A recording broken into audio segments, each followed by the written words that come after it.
India.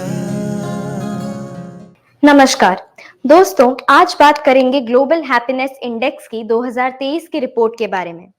साल 2023 के लिए ग्लोबल हैप्पीनेस इंडेक्स जारी कर दिया गया है, जिसमें फिनलैंड ने लगातार छठी बार सर्वोच्च स्थान पाया है। यही बात भी गौर करने की है कि 3 अंकों का सुधार करके भारत इसमें 136वें स्थान पर पहुंचा है, जो आश्चर्यकारी है। इस सूची को जारी करने में अवश्य ही कोई पूर्वाग्रह या आग्रह दिखाई देता है, क्योंकि रीन की गुहार लगाता एवं त्राहिमाम करता पाकिस्तान 103 स्थान पर है। यह भी ध्यान देने योग्य है कि शीर्ष 20 देशों की सूची में एशिया का एक भी देश शामिल नहीं है। कुछ ऐसी ही विडंबनाएं हैं जो इस सूचकांक के महत्व को घटा देती हैं, जो दुनिया के खुश देशों के अकाल नमे त्रुटि की पूरी संभावनाएं होने को दर्शाता है। अनेक सवाल खड़े करती है यह खुशहाल देशों की रैंकिंग। चीन में लोगों को धार्मिक, आर्थिक आजादी भी सही ढंग से नहीं मिली है, पर वह 82 स्थान पर है। नेपाल 85 तो बांग्लादेश 99वें स्थान पर है। आर्थिक रूप से बदहाल श्रीलंका 126वें स्थान पर है। ऐसे में भारत की 136वीं रैंकिंग किसी को अचंभित कर सकती है। इस आकलन की गुणवत्ता एवं निष्पक्षता पर सवाल भी खड़े कर सकती है। हैप्पीनेस इंडेक्स में किसी देश की स्थिति जानने के लिए उसकी जीडीपी, वहां जीवन की गुणवत्ता और जीवन प्रत्याशा को देखा जाता है।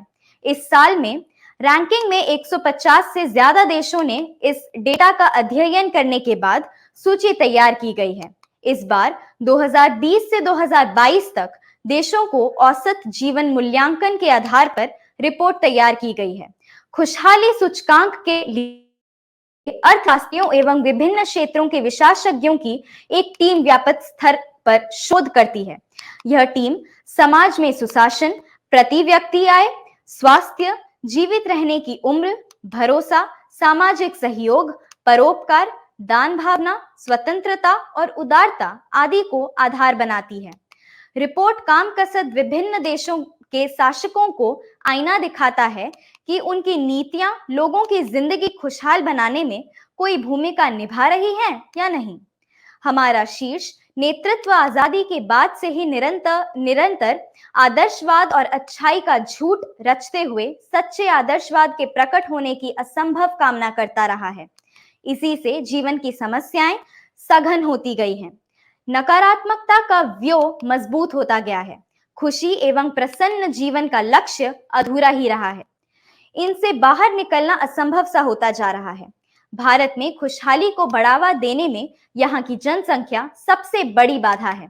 भारत जैसे विशाल और असमान विकास वाले देश के लिए 136वां स्थान कितना मायने रखता है।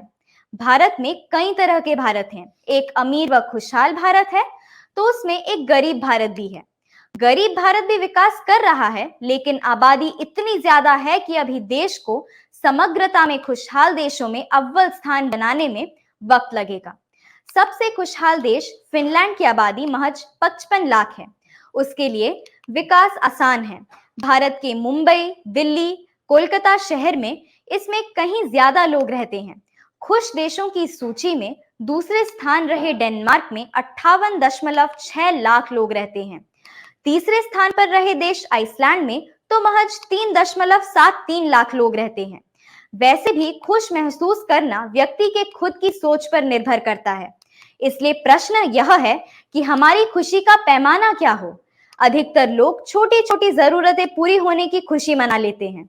इससे उन्हें उस पल तो संतुष्टि मिल जाती है, उनका मन खिल जाता है, लेकिन वह खुशी ज्यादा देर तक नहीं टिकती, स्थायी नहीं होती। इच्छा पूरी होने के साथ ही उनकी खुशी भी कमजोर होने लगती है। समस्याओं के घंघोर अंधेरों के बीच आम नागरिक निराश और नकारात्मक तथा ऊर्जा विहीन। हाँ, सचमुच ऐसे लोग पूरी नींद लेने के बावजूद सुबह उठने पर खुद कोतका महसूस करते हैं। कार्य के प्रति उनमें उत्साह नहीं होता। ऊर्जा का स्तर उनमें गिरावट पर होता है। क्यों होता है ऐसा, कभी महसूस किया आपने? यह स्थितियां एक असंतुलित एवं अराजक समाज व्यवस्था का निर्माण करती है। ऐसे माहौल में व्यक्ति एवं समाज खुशहाल नहीं हो सकता। इस तरह के विश्लेषण प्राप्त करने के लिए उदय इंडिया को लाइक करें एवं सब्सक्राइब करें। धन्यवाद।